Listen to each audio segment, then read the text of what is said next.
Mosai is my rock. All right, so now. Okay, so sorry about that, y'all. It dropped, so we're doing a few different things on there. She's doing a few different things on there, so yeah, we need to upgrade the graphics on our computer and stuff like that. It's all good. Where are we at right now? So we're going over the value of a righteous woman and showing now how the Most High values that more than this wicked woman.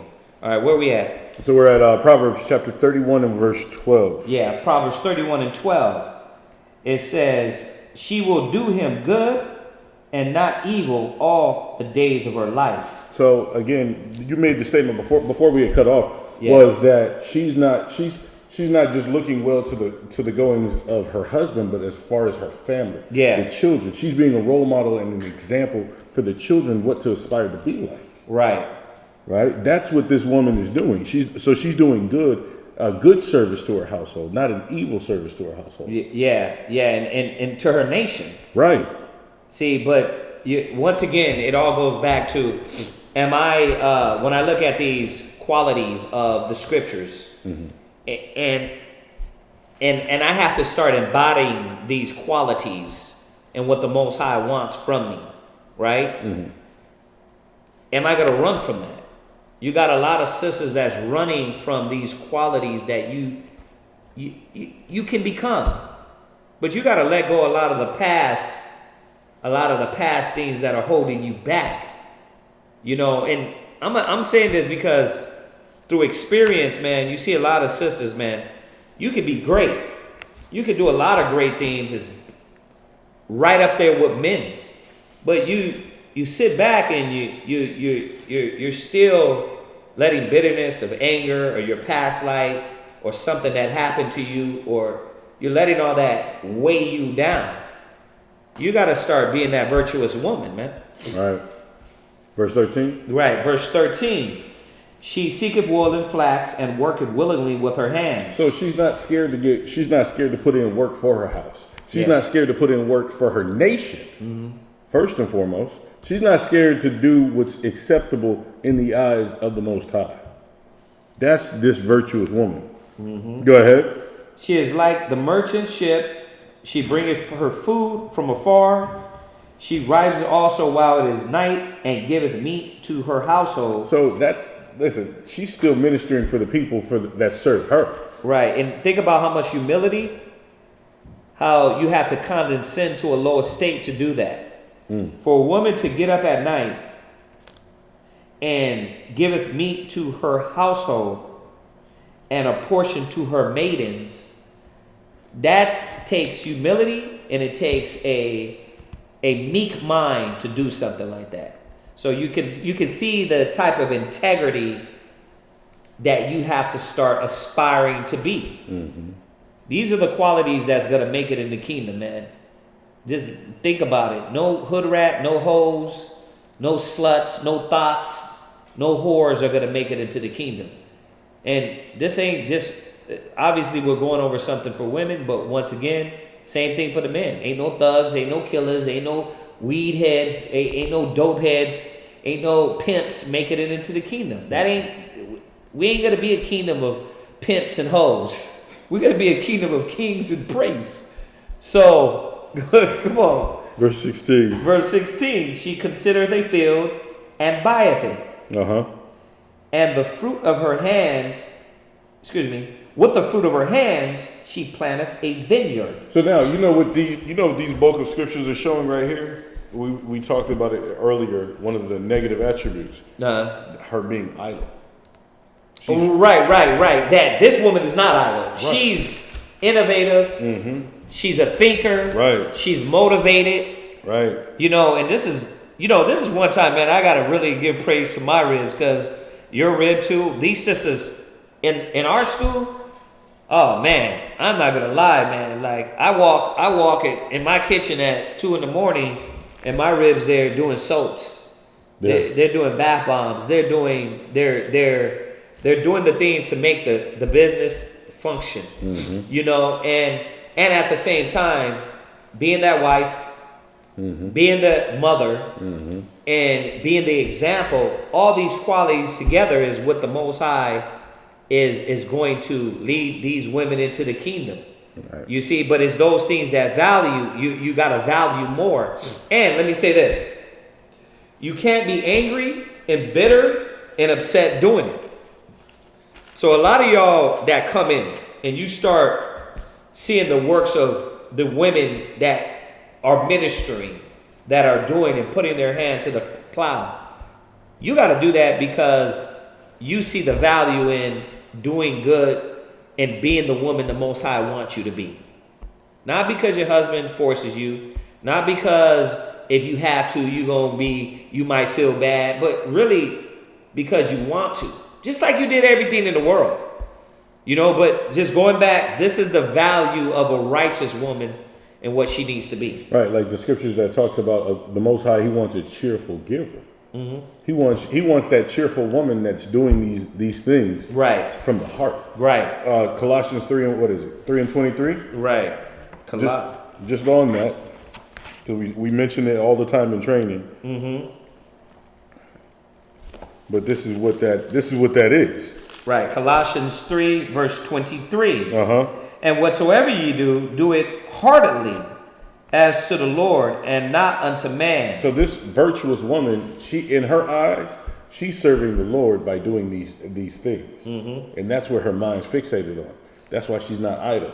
She's not in the streets. Her feet abide in the labor that she's doing. Right. And it's unto the Lord. Right. God. Knowing that of the Lord ye shall receive the reward. Because all your husband can do is ultimately just tell you that the water, babe. Thanks, babe. Good job, babe. But the Most High, he's going to give you that kingdom. Right. He's going to get you into that kingdom. Exactly. The reward of the inheritance, for ye serve the Lord. You served who? You serve the Lord. Because that's who we're ultimately doing this work for. For the Lord. For our people, for the Most High. Go ahead. Yahweh Shai. Go ahead. But he that doeth wrong shall receive for the wrong which he hath done, and there is no respect of persons. There it is. Right. Back in Proverbs. Right. Oh, did you have something? No, you got it. Oh, okay. So where we at? Nice pin right there. Verse 17. It says she girdeth her loins with strength. So when she's doing this work, she's not half stepping it. She's putting her full spirit, her full mind and body and dedication into what she's doing. It says she girdeth her loins with strength and strengthening her arms. She's ready to get this work and put this work in. Go ahead. She considereth a field. I read that. I'm sorry. She girdeth her loins with strength and strengtheneth her arms. Read. She preserveth. Verse 19.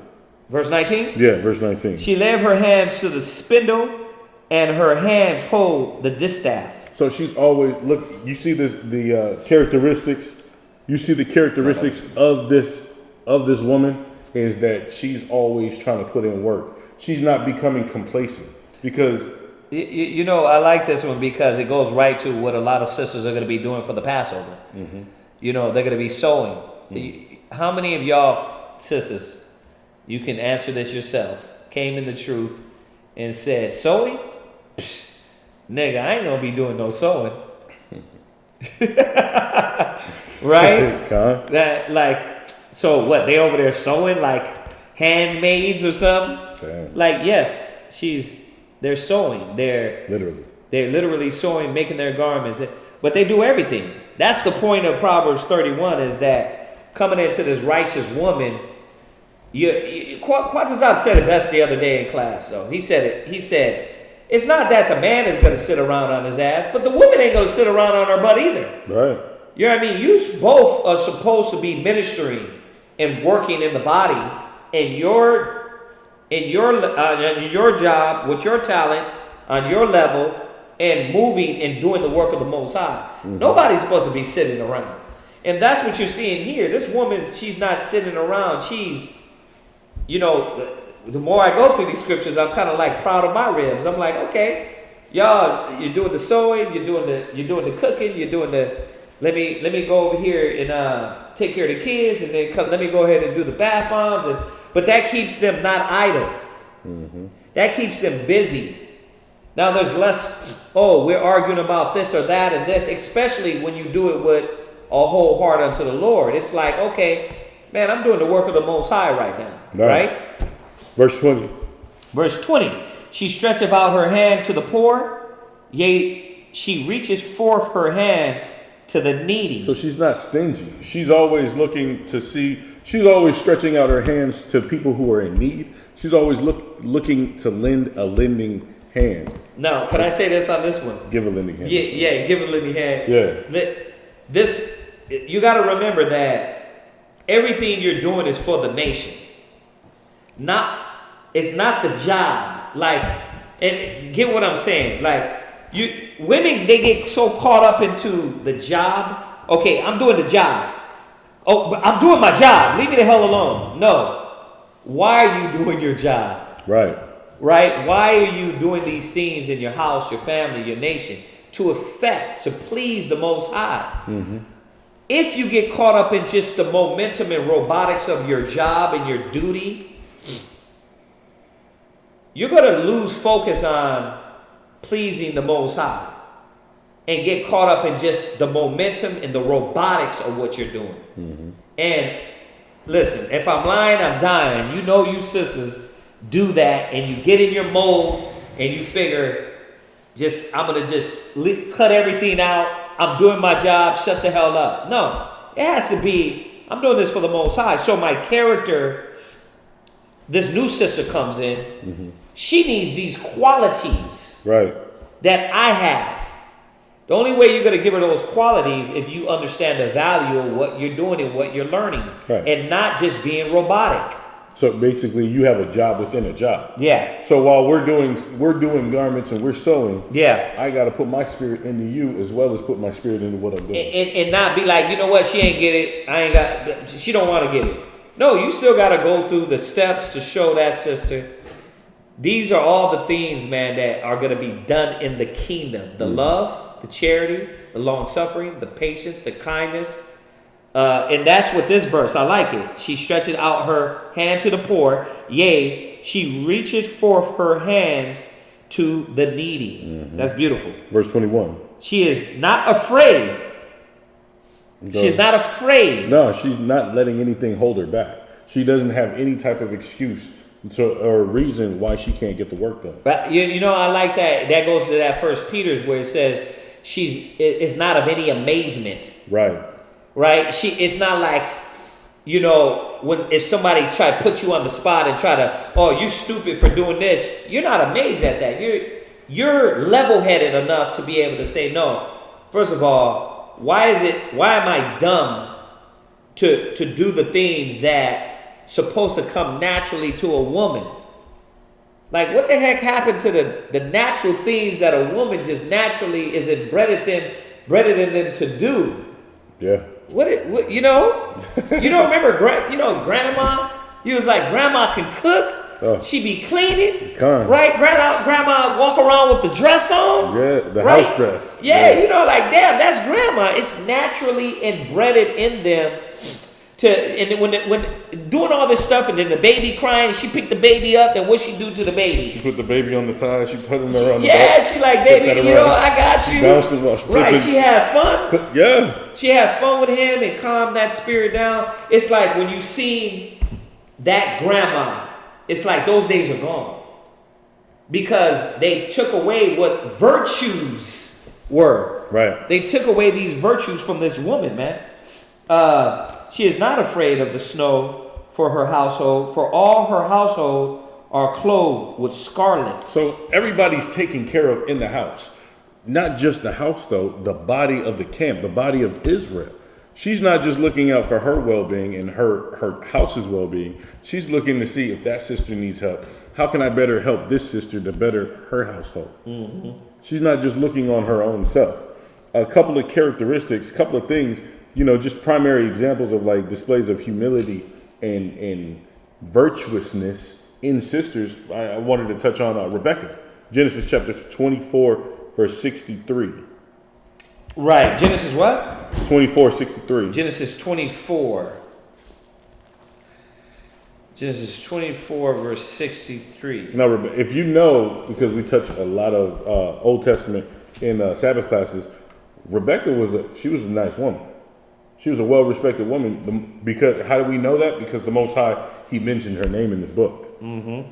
And this is one of the humbling qualities that she displayed. Mm-hmm. This is one of the virtuous, what's the word? How do you use that word? Virtues? Virtues that she displayed. There we go. 63. Genesis 24, verse 63. Mm-hmm. And Isaac went out to meditate in the field at the evening tide, and he lifted up his eyes and saw, and behold, the camels were coming. So at this time, Isaac, he had sent one of his servants out to go claim his rib, or his future rib. All right. Or Jacob. Jacob did. Jacob went to go set up marriage for him, right? No, this is Isaac. Oh, I'm sorry, Isaac. You're right. Right. Yeah. Right. Go ahead. Verse 64. It says that, where am I at? 64. And lifted up his eyes and saw, and behold, the camels were coming. And Rebekah lifted up her eyes, and when she saw Isaac. Now, this is what I want you to pay attention to, because when she seen this man from afar off, because the negative woman, what would she would do something if she seen a man from afar off. But this is what the righteous woman did. Go ahead. And behold, the camels were coming, and Rebekah lifted up her eyes, and when she saw Isaac, she lifted up off the camel, for she had said unto the servant, what man is this that walketh in the field to meet us? And so, because they seen each other from a distance, so she got off the camel real quick. She was like, wait a minute, who's this coming? Right. Go ahead. And the servant had said, it is my master. So what did she do then? Go ahead. Therefore she took a veil and covered herself. She humbled herself in the sight of Isaac. Mm-hmm. That's what she did. That's a virtuous woman right there. It goes back to when we talk about integrity. Like it's certain nuances and small things in the Bible that when you look at, you're like, dang, why did Job do that? Why did Joseph do that? Wow, look at how Abraham did that. Wow, look at how the apostles did this. Mm-hmm. It's those nuances, man, that really show the integrity of a righteous man and a righteous woman. And this is one of them that you can see, man. I mean, is there any discrepancies on the characteristic of the women of the scriptures as opposed to what's now? I think what they've done totally is just shut out the whole Bible. Oh, that's old. Oh, that's the past. Oh, you want us to walk around like this. That's the past. We're not that no more. But let's take it back to the point. You've taken all the values and the things that made you valuable and righteous and wholesome. You threw those down the drain because you took away the Most High. You took away the knowledge. Right. And that's what a lot of these women, a lot of Israelite women, you have to really sit down and meditate, man. If some of y'all stop trying to be too busy and try to overtalk everybody and try to overtalk your husband. If you just sat down and just watched, just listen, you can see, man, that damn, there's a lot of things I got to work on. There's a lot of things in myself that I'm not looking at. There's a lot of things that I need to learn about myself. And most people are not conscious of what they're doing. But we know this, you Israelite women that are waking up to the truth and really desire the Most High, you will do it if you're gonna serve the Most High. You will do it if you're sincere. So, what else did you want to know? Go to Judith chapter 7 and verse, chapter 8 and verse 7. Judith chapter 8 and verse 7. Now, this is a woman who's not riding off the coattails of her own husband. This is a woman she's a widow. But let's see how she conducted herself being a widow. Because this woman was beautiful, man. Judith 8 and 7? 8 and verse 7. She Judith 8 and 7. She was also of a godly countenance. Goodly countenance. Excuse me, goodly countenance. So she was beautiful. Go ahead. And very beautiful to behold. All right. And her husband Manasseh had left her gold and silver and maidservants and men servants and maidservants and cattle and land, and she remained upon them. So she wasn't just no average Joe. She wasn't no broke woman. This woman had gold, silver, manservants, maidservants. She had cattle. She had land. So she was a woman who was wealthy. Right. But even with all that wealth, she didn't let that dictate who she was. Because now a negative woman, that's what she thinks she has to aspire to be. Well, we just went over it. We didn't get a chance to go over the whole chapter, but right, the daughters of Zion are haughty. Right. They go around with their tinkling, and it's the opposite of this. It's, if you looked at the women today, they took all these values, the maidservant, the men servants, and their breasts is all over Instagram, their bodies all over Instagram. I still can't get over the Kanye. You made me like this comment that Kim Kardashian said to her husband, because it shows, like, now when you see her, you can show and you can see that this woman's more disdainful. Ugh, I said that in my mind. Yeah, she's out there showing her breasts and showing, like, listen, you're not gonna change me. Mm-hmm. She got money, right? She got wealth, right? But you can also have wealth and money and still have value. You can be humble. You can be meek. You can. Right? You can. And that's what the scriptures are showing you. Yeah. All right. Now, when she had, and there was none that gave her a ill word. So this is showing her conduct. This is showing her virtuousness, because she didn't have an ill name anywhere. Go ahead. Right. For she feared Yahweh greatly. So this is why. She had all these things, but above all these things, what did she hold precedence over all of it? She feared Yahweh greatly. That's why she's a great woman. This is a woman to aspire to be like. This is what a virtuous woman is. If you didn't know what a virtuous woman's name was, guess what? Her name is Judith. Right. Her name was Rebecca. Right. These are virtuous women. Jump down to verse 16. How virtuous was she in the Most High? How did she fear God greatly? How did she respect God greatly? Go ahead. Verse 16? Yeah, verse 16. Do not bind the counsels of the Lord our power for Yahweh. So during this time, a little backstory, they were about to go, they were in fear because Holofernes was going to come with his men to destroy Israel and take all the women. Right, so they're doing this council, and she's in the midst of this council, and she's reminding these men not to get scared. Go ahead. Do not bind the counsels of the Lord our power, for the Most High is not as man. So she's reminding them, listen, the Most High is not going to renege on his word in delivering us. If we're doing right, he's always going to be there for us. If we're doing wrong, then we got something to worry about. So she's reminding the people of this. Go ahead. That he may be threatened. Go ahead. Neither is he as the Son of Man, that it should be wavering. So the Most High, he's not going to waver back and forth. Verse 17. Right. Therefore, let us wait for salvation of him. So what is she telling these men to do? Well, let us wait for salvation of him. Go ahead. And call upon him to help us. What type of woman says, "Hey, babe, you know what? Let's pray today. Let's get closer to the Most High." Right. That's a virtuous woman right there. Right. This is how she greatly feared the Most High, because of her speech. This is what she was talking about. She wasn't just physically trying to do the work, and she wasn't just physically virtuous, but she was spiritually virtuous as well. Go ahead. Right. Therefore, let us wait for salvation of him and call upon him to help us, and he will hear our voice if it please him. There it is. So that's just to show some characteristics of a virtuous woman. Another virtuous woman we've touched over before, Deborah. We got like 5 minutes.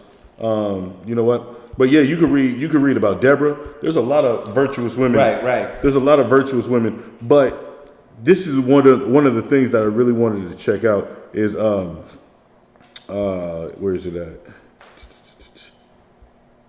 So how do we draw close to being like these virtuous women? One of the things is Baruch 4:28. We always hit this. We always hit this scripture for men, but women aspiring to be Hebrew Israelite women and sisters and mothers. This is one thing you got to take into consideration as well. Baruch 4, verse 28.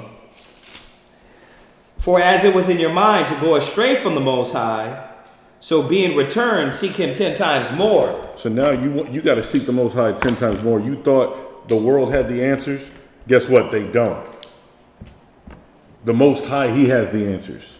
So now you have to seek the Most High 10 times more. You have to find every right thing that the Most High has for you in this book, and you have to seek it, right? Back to Proverbs chapter 31 and verse 26. Proverbs. So when you're seeking out the Most High 10 times more, right? Now you're going to change. We touched on it in Ephesians and Colossians, putting on the new man, right? How do we see forth this change? One of the attributes of the beginning of this virtuousness inside this woman is this change. Is this? Go ahead. To Proverbs 31 and 26. 26. She openeth her mouth with wisdom. So now she's not trying to speak on breaking down the house. Now she's trying to speak wisdom in the house. Now she's trying to strengthen you. She's that pillar of rest in Ecclesiastes 36:24. Now she's speaking wisdom to help build your spirit, build the kid's spirit, build the sister's spirit, the niece's spirit. Now she's speaking wisdom. Go ahead. She looketh well to the ways. She opened her mouth with wisdom.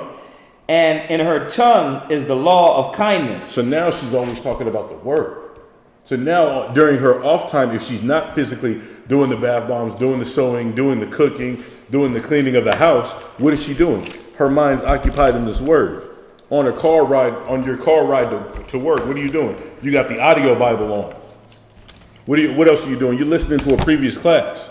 That's where your mind's fixated on. These are the things that how you seek the Most High 10 times more as a woman to become virtuous. I like how it says here the law of kindness, because you're talking about an attribute that like sisters need to constantly meditate on. How do I learn how to deliver my message to my husband and to people around me without the whip of the tongue, the smart ass? Because you got that. You got sisters that are smart asses, and they're gonna disdainfully speak to you in a way to try to make you, to belittle you, or try to be at odds with you. I mean, when you think of her tongue in kindness, she learns how that her tongue can be a whip, a stroke. It could be a two-edged sword. It could be these things, but she's dealing with, man, let me be encouraging to my husband, to my children, let me stop to being people. cruel. Listen, when a woman loses it, man, come on, y'all. Y'all already know the deal. When a woman steps out of the spirit, her tongue, she don't even got to do nothing. It's just the way she speaks can be very evil and come off in a way of, man, very disgruntled, out of order. I'm being nice right now with my words, but y'all know the deal that if she's not learning kindness in her tongue, she's everywhere. You want me to read that? Yeah, verse 27. She looketh well to the ways of her household. So not just her household, but the body of the camp, the body of Israel. Right. She's looking well to the ways of the body of Israel with the words of kindness, with the actions of kindness, with the mouth of wisdom. Go ahead. And eateth not the bread of idleness. So she didn't give her, she cut that off. Yeah. That's plain and simple. She cut that off. So what does it take to do that? I keep going. What? It's 9 o'clock. Yeah, he got like. Yeah, it is 9. It's all good. Dawiyat, he talking about we gotta finish it up, do another one. But that y'all go hard like that. He wants us to do another airy class. We definitely, we want to be able to touch on different topics all the time, man. We have to remind these sisters the value of what it is to be a virtuous woman, righteous, what it is to be negative and hateful in the Most High's eyes. So hopefully that came across to y'all. Y'all know the deal. We'll be back here for the Shabbat. If y'all got any questions that we didn't get a chance to answer, we will be back here tomorrow. So we thank y'all for watching. Remember, Passover is coming up, y'all. Get ready. All right. Please check out the link, the Hidden Truth Bible Show. We trying to get people on there and let them know about that. We're going to be posting that every week, a new show. So look out for that. All right. Other than that, they want part 2. Y'all gonna get that part 2. All right. Zion gonna have to come with that heater tomorrow. All right. So other than that, we say shalom. Shalom. We'll see y'all tomorrow.